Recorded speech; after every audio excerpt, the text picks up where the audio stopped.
sini kita akan membahas bagaimana komunitas motor berkembang di era digital. Dari yang awalnya hanya nongkrong dan riding bareng, sekarang merambah ke dunia konten, relasi bisnis, hingga personal branding. Berikut ini adalah hasil dari wawancara beberapa narasumber yang kita temui. Hai guys, saya sudah bersama dengan salah satu anak motor. Sekarang mari kita berkenalan dengan anak motor tersebut. Kakak boleh nggak sih saya tahu nama kakak siapa? Nama saya Rizky. Oke, kakak Rizky. Sebelumnya apa yang membuat kakak Rizky ini tertarik dengan dunia motor? Boleh dijelaskan? Yang pertama sih karena dari kecil suka sepedahan gitu kan, suka yang kalau orang bilang tuh adrenalin katanya kan.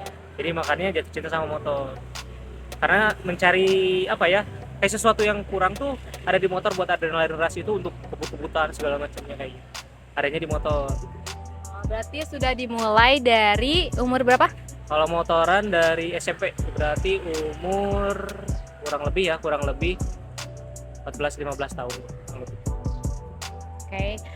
Sekarang kan banyak ya yang memberi konten tentang edukasi motor atau kayak memodif motor itu. Apakah kakak aktif di dalam partisipasi mengupload video di sosmed seperti itu?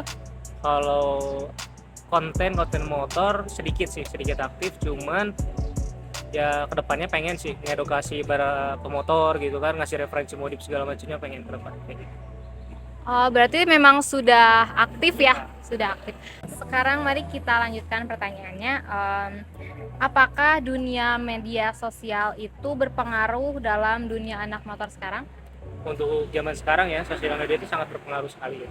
Kalau untuk dunia motor, pertama kita bisa mendapatkan banyak teman dalam dunia motor lewat sosial media gitu kan. Kita sharing segala macam sesama penghobi gitu kan. Misalnya kitanya keluar kota atau gimana, kita udah ada rekan atau kerabat yang bisa kita hubungi misalnya terjadi hal yang tidak diinginkan. Contoh misalnya kita lagi touring atau segala macamnya, kita celaka di suatu wilayah, kita lewat sosial media ada yang kenal, kita gampang minta bantuan. Apa dampak positif dan negatif dari hobi yang kakak jalanin? Kalau positifnya mungkin dari hobi ini saya jadi mendapat banyak teman, relasi bisnis segala macam saya dapat dari motor gitu kan. Kalau negatifnya mungkin untuk keselamatan diri sendiri sih, itu negatifnya. Kita kan amit-amit yang namanya motor itu resikonya besar kan kalau untuk di jalan itu, apalagi kita misalnya penghobi itu rata-rata motor sport kalau nggak tahu apa gitu kan, yang dimana notabene ya mesinnya tuh gede lah, tenaganya kenceng gitu segala macamnya gitu kan, jadi resikonya juga lebih tinggi. Itu aja sih negatifnya. Agak mempertaruhkan nyawa ya. Bisa dibilang sih kalau kita nggak hati-hati ya. Oke, di sini saya sudah bersama dengan salah satu rekan kakak Rizky. Sekarang mari kita berkenalan dengan kakak tersebut. Boleh diperkenalkan nama kakaknya siapa? Halo, nama saya Rabani, bisa dipanggil Bani. Oke, jadi apa yang membuat kakak tertarik di dunia motor? Bikin yang tertarik tuh karena ya pada dasarnya kan cowok tuh suka hal menantang kan, apalagi yang menyangkut adrenalin gitu. Jadi buat laki-laki tuh ya pasti semua hal otomotif gitu, mau motor mau di mobil, pasti yang berbau-bau mesin tuh pasti cowok suka kayak gitu. Oh iya. Kalau boleh tahu sejak kapan kakak menyukai bermodif atau tertarik dengan dunia motor? Kalau tertarik dunia motor sih ya dari kecil ya, kita mungkin sering nonton acara-acara balapan kayak gitu di TV, dan ya berawal dari sepeda kan, kita belajar sepeda terus lama-lama kita kita pakai motor gitu, kita ngeliat orang yang bisa modif motor dan akhirnya kita ngikutin kayak gitu. Saat ini banyak anak motor yang sudah aktif membuat konten. Apakah kakak juga sudah aktif membuat konten? Banyak yang udah bikin konten tentang motor gitu di luar sana, mau di medsos, mau di Instagram atau di TikTok. Tapi kalau untuk saya sendiri sih baru memulai gitu ya, baru mau ngikutin gitu. Apakah bermedia sosial itu berpengaruh di dalam dunia motor anak sekarang?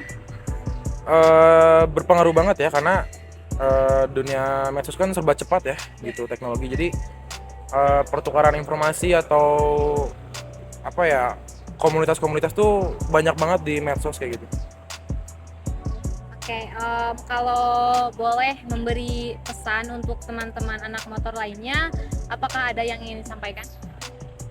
Pesan buat anak-anak motor di luar sana, walaupun apapun motor kalian gitu, tapi kita harus saling respect gitu. Jangan mentang-mentang dia motornya beda atau motornya nggak selevel atau kayak gimana, atau misalnya berbeda kayak gitu, tapi kita tetap sama di jalanan gitu, kayak gitu. Baik, terima kasih Kakak karena sudah meluangkan Sama-sama. waktu untuk berwawancara di sini. Nah, seperti itu wawancara bersama Kakak Bani. Sekian dari saya. Aku boleh nanya nama kakak siapa? Boleh, nama saya Sidik. Kakak, apa sih dampak positif dan negatif dari hobi yang kakak jalanin? Kakak kan mungkin hobi ya, suka motor. Karena kan nggak ngonten juga gitu, Ya. berarti termasuk hobi kan. Oke, ya. Positif negatifnya apa bagi kakak? Kalau positifnya mungkin tambah temen ya, terus hobi kita tuh tersalurkan lah, jadi nggak mungkin sekarang kan macam-macam ya, banyak orang yang hobinya tuh negatif lah gitu. Motor itu termasuk negatif juga ada ya, positif juga ada. Ya kalau negatifnya mungkin duit aja habis gitu aja. Untuk mungkin modif ini, modif itulah gitu. Karena ya terpengaruh dari sosial media kan. Kadang-kadang kan matching nih, kalau motornya ini helmnya ini Iya, gitu, iya. ininya ini gitu. Itu sih. Kadang gengsi juga ya? Kalau saya sih enggak. Oh enggak. Ya karena masing-masing lah. Yang lain punya duitnya banyak, kayak saya mah ya cuman segitu, ya udah segitu aja.